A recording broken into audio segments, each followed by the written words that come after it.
स्वाति जी ग्वालियर से। राधे राधे। राधे राधे महाराज जी जीवन का लक्ष्य कैसे तय करें, कैसे पता चले कि जो सोचा है वही सही है। जीवन में इतने उतार चढ़ाव हैं, कभी लगता है नहीं, जो हो रहा है पहले वही जीवन का लक्ष्य क्या है पहले ये तो समझिए। क्या रुपया जीवन का लक्ष्य हो सकता है? मकान हो सकता है, भोग हो सकते हैं। जीवन का लक्ष्य परमात्मा है। जीवन का लक्ष्य जगत नहीं है। जगत जीने के लिए है। जैसे हमें जीवन साथी चाहिए जीने के लिए, वो हमें अन्य योनियों में थोड़ी मिल पाएगा। मतलब हमारा ये शरीर छूटा तो हमारा पति हमारे साथ जाएगा, ये असंभव, ऐसा हो ही नहीं सकता।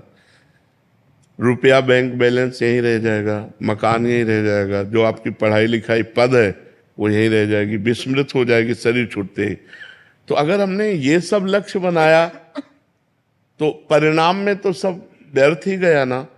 परिणाम में तो कुछ हाथ नहीं लगा। अगर हमने परमात्मा को लक्ष्य बनाया और जीने का ढंग ये बना लिया तो बढ़िया हो जाएगा।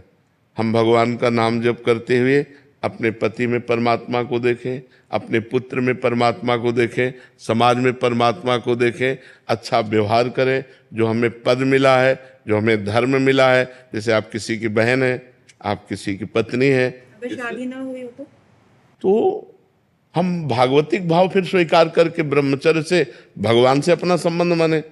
भगवान को हम पुत्र मान सकते हैं, भगवान को हम पिता मान सकते हैं, भगवान को हम माँ मान सकते हैं। भगवान ही तो दुर्गा रूप में है। भगवान को हम अपना पति मान सकते हैं। जो संबंध चाहो भगवान से कर सकते हो। तुम्हें वो माता च पिता, तुम्हें वो बंधुश्च सखा, तुम्हें वो विद्या द्रविणं, तुम्हें वो सर्वम मम देव देव। पर यदि शादी ना करे तो ब्रह्मचर्य पर ध्यान देना चाहिए। फिर इधर उधर गंदी बातें अगर मन में रही तो फिर वो लक्ष्य नहीं बना पाएगा। भले सन्यासी वेश ना हो, लेकिन अंदर से संयम, नियम, पवित्रता, ब्रह्मचर्य, तो वो परमात्मा का लक्ष्य बन जाएगा। या तो गृहस्थ धर्म से चले तो परमात्मा का लक्ष्य बन जाएगा, या विरक्त धर्म। दो ही धर्म है हमारे यहाँ प्रगट में, निवृत्ति धर्म और प्रवृत्ति धर्म। प्रवृत्ति धर्म गृहस्थ और निवृत्ति धर्म विरक्त। तो यदि हम ब्याह ना करें तो हम गृहस्थ धर्म में नहीं गए, तो हम आजीवन ब्रह्मचर्य का नियम लें। हम किसी भी पुरुष का स्पर्श काम भाव से नहीं करेंगे। तो वो जो ताप है, काम का जो वेग हमें तपाता है, वो तपस्या बन जाती है, और उसी तपस्या से भगवान प्रसन्न हो जाते हैं।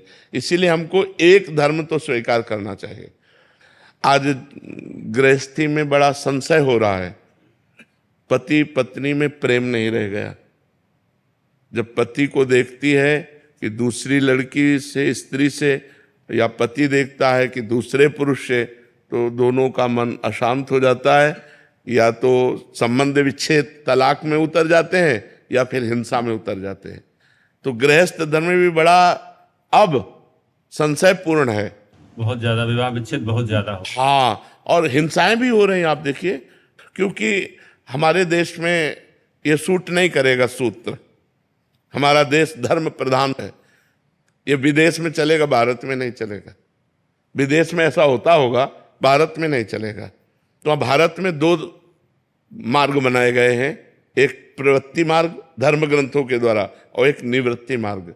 यदि हम प्रवृत्ति में जाएं तो एक पुरुष को पति रूप में स्वीकार कर धर्म पूर्वक आजीवन, एक पत्नी को स्वीकार करके धर्म पूर्वक आजीवन प्यार में जीवन व्यतीत करें, यह हमारा सनातन धर्म कहता है।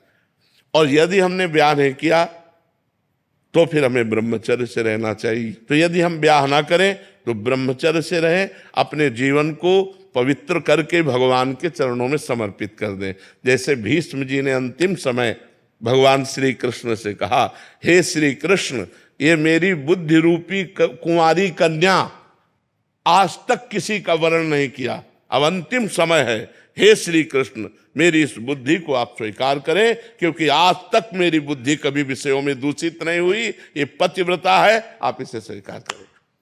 तो हम अपने जीवन रूपी धरोहर को, ये धरोहर है भगवान की, यदि हम ब्याह ना करें तो इसे ब्रह्मचर्य से पवित्र रखते हुए भगवान के चरणों में समर्पित कर दें। भले भेष ना बदले, लेकिन उद्देश्य तो बदल ही जाना चाहिए। अगर उद्देश्य न बदला तो ब्याह न करने का मतलब फिर क्या रह गया। ना आप गृहस्थी रह गए, ना आप विरक्ति रह गए, तो ना इधर के ना उधर के, दोनों तरह से चले गए। गृहस्थी में कम से कम एक धर्म का पालन, विरक्ति में अपने धर्म का पालन। तो जो पुरुष या जो स्त्री ब्याह ना करे, उसे ब्रह्मचर्य का आश्रय लेकर, भले समाज में रहे, ब्रह्मचर्य का आश्रय लेकर पवित्र जीवन व्यतीत करते हुए समाज सेवा करनी चाहिए।